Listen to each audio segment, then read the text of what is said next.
शांति शांति। शंकरं शंकराचार्यं केशवं बादरायणं सूत्रभाष्यकृत वंदे भगवन्तो पुनः पुनः। ईश्वरो गुरुर्वेद विभागिने व्योमवद्व्याप्तदेहाय दक्षिणामूर्तये नमः।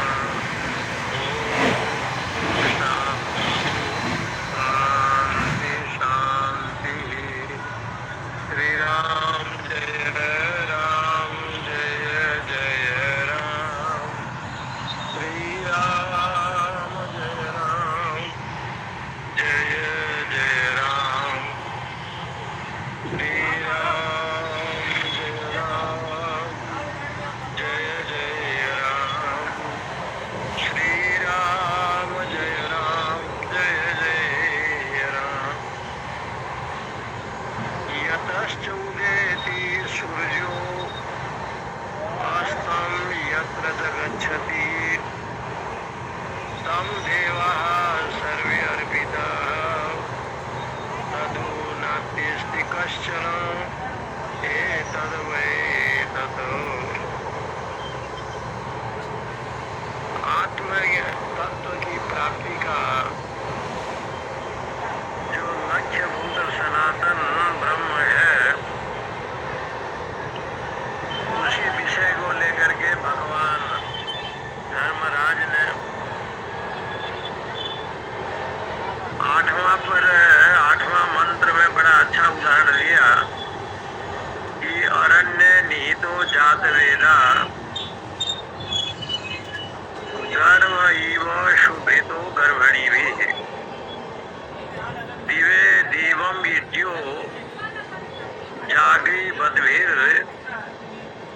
हविष मदभीर मनुष्य भी अग्नि तद। जिस आत्मा के विषय में तुम्हारा प्रश्न है, वो आत्मा ऐसे है, वो ब्रह्म तत्व ऐसे है कि न तत्र वाक् गच्छति, न मनो, न विद्मो, न बीजानिमा। वाणी का विषय नहीं, इंद्री का विषय नहीं, मन का विषय नहीं। तो यहाँ कहा कि जैसे अरण्यो निहितो, जैसे लोग यज्ञ करते हैं, अरणी लगाते हैं और अरणी से जो है मंथन होता है। अग्नि सर्वव्यापक है, उदाहरण यही है, अग्नि सर्वव्यापक।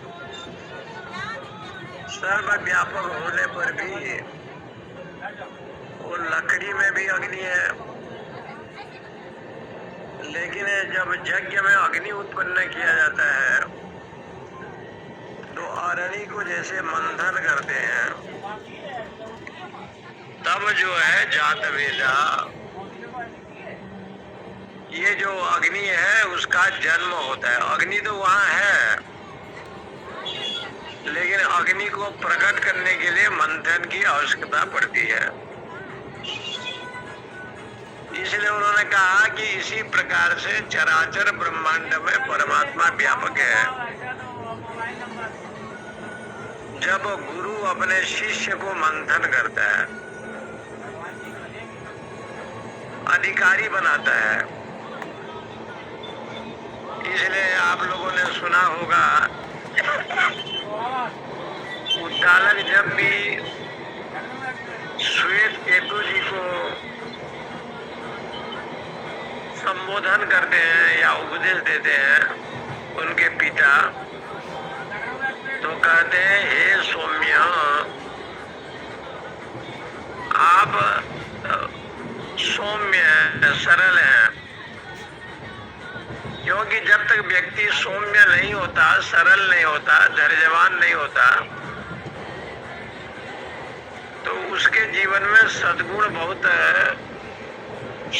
बहुत कम आते हैं, सद्गुण आते ही नहीं है। सद्गुण ग्रहण करने के लिए जैसे पात्र में पात्रता चाहिए, ऐसे गुरुदेव शिष्य को मंथन कराते हैं और उनको श्रवण मनन निधि ध्यान के द्वारा जब आत्मा का लक्षण बताया जाता है तो आत्मा के लक्षण के विषय में यही कहा गया, देहातीत आत्मा, देह में रहता है लेकिन देह से अतीत है। देह नश्वर है लेकिन आत्मा अनिश्वर है, नश्वर नहीं है, अविनाशी है। तो जैसे अरणि मंथन से अग्नि प्रकट करते हैं, इसी प्रकार से बार बार सद्गुरु और शास्त्र सत्संग के द्वारा ज्ञान रूपी अग्नि जो है ना प्रकट हो जाता है। और दूसरा उदाहरण दिया, गर्भ इव गर्भिणी, गर्भिणी स्त्री है, नारी है और उसके गर्भ में एक पुत्र संतान है। पुत्र संतान गर्भ में है इसलिए उसको गर्भिणी कहते हैं।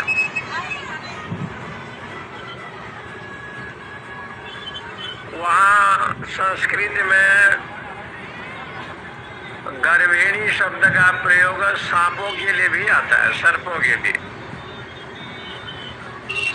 सर्प जब बच्चे को जन्म देता है तो सर्पिणी क्या करती है, बच्चे को खा देती है, वो खा डालती है। छोटे बच्चे हैं तो उसको खा डालती है। इसलिए कहा ये जो गर्भिणी है सर्प, पुत्र जगधा यानी पुत्र हंती सर्पिणी। ये जो सर्पिणी है ना पुत्र को भी मार देती है, उसकी निंदा की गई है। लेकिन मान लीजिए कोई गर्भिणी है, गर्भ में पुत्र संतान है, लेकिन वो जार से ढका हुआ है, आवृतम, वो आवृत है। जैसे वो ढका हुआ है इसी प्रकार से कहते हैं कि गर्भ इव गर्भिणी भी ही। तो जैसे गर्भ संभूत सम्यक भूतो लोके, उस गर्भ के अंदर पुत्र संतान होने पर भी जैसे दिखाई नहीं पड़ रहा है, गर्भ में है, इसी प्रकार से आप ज्ञान में तेना ज्ञानी नो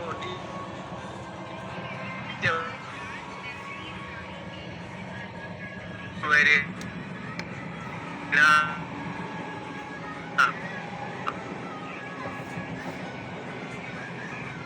काम रूपेण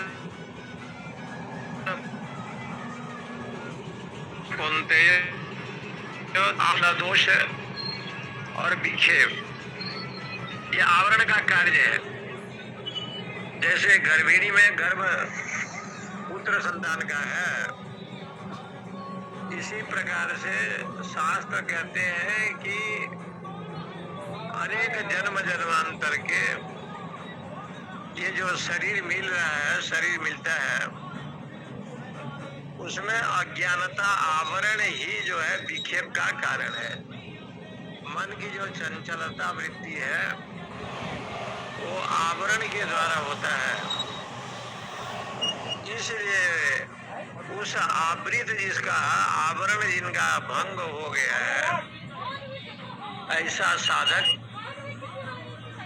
श्रवण मनन निधि ध्यासन, श्रवण मनन निधि ध्यासन करेंगे तब आवरण भंग होगा। क्योंकि सूर्य का प्रकाश हुआ, मेघ आया, बादल, मेघाच्छन्न बादल में सूर्य का दर्शन नहीं होता। मेघ हट गया तो सूर्य का दर्शन और दिव्य प्रकाश का दर्शन होता है। इसी प्रकार से जीव में जो आवरण अनेक जन्म जन्मांतर ये जो वासना, और ऐसे वासना की बात भगवान शंकराचार्य ने विवेक चूड़ामणि में बताया है। देह वासना, शास्त्र वासना, लोक वासना, ये तीनों का विषय बताया। देह में होने वाला जो वासना, देह तो क्षणभंगुर है, नश्वर है, उसमें वृद्धावस्था होगा, दंत पंक्ति चले जाएगा, दांत झड़ जाएंगे, फिर भी उसको सत्य समझना ये एक बड़ा वासना है। लोक वासना, मान सम्मान प्रतिष्ठा की इच्छा, ये लोक वासना। शास्त्र वासना, सबसे बड़े विद्वान मैं हूं,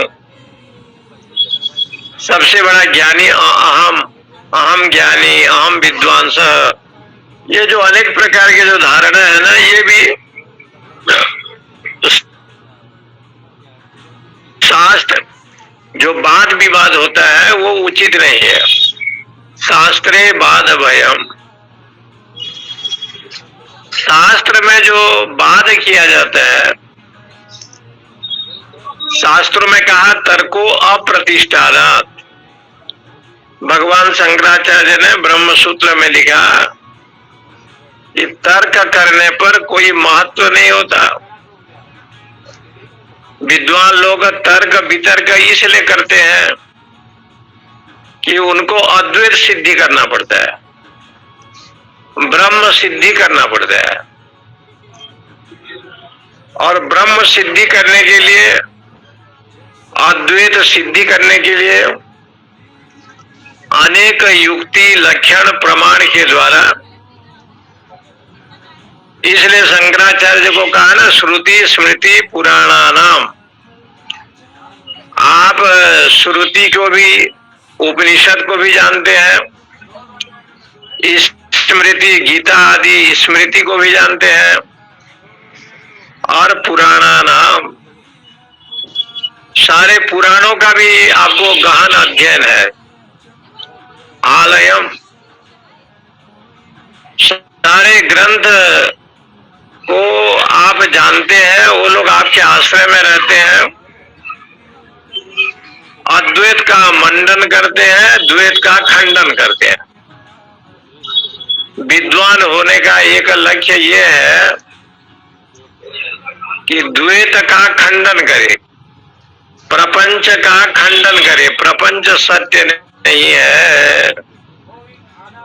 कैसे सत्य नहीं है? तो जैसे जैसे कहते हैं बंध्या कन्या, किसी ने कहा कि बंध्या कन्या अस्ति, या बंध्या बेटा है, तो एक ने कहा कि वो नारी तो बंध्या है, उसके घर में पुत्र संतान नहीं है, तब उसको लोग बंध्या कहते हैं। ना समझी में जो है मंडन,